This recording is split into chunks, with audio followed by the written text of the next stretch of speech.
Daily taste the daily.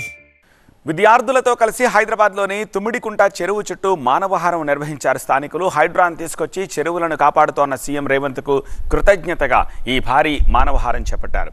Serilingampally Congress party incharge Madhapur corporator Jagadishwar Goud ఆధ్వర్యంలో జరిగిన ఈ కార్యక్రమానికి వందలాది మంది పాఠశాల విద్యార్థులు, సామాజిక కార్యకర్తలు, స్థానికులు ఈ మానవహారంలో పాల్గొన్నారు. ముఖ్య అతిథిగా షేర్లింగంపల్లి ఎమ్మెల్యే అరికెపూడి గాంధీ హాజరయ్యారు.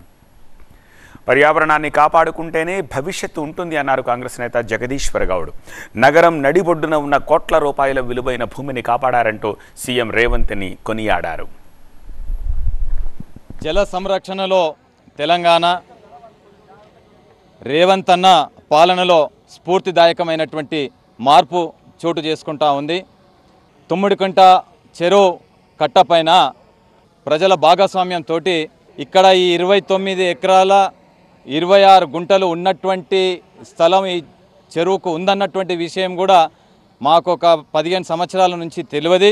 ఇది వేల కోట్ల ఖర్చుతో కూడుకున్నటువంటి భూమిని కాపాడడం అనేది నా భూతో నా భవిష్యత్తు. ఇక్కడ ఈ చెరువు వల్ల లంగ్ స్పేస్ పెరగడం జరుగుతుంది, నాణ్యమైనటువంటి జీవితాలకు దోహదపడుతుంది.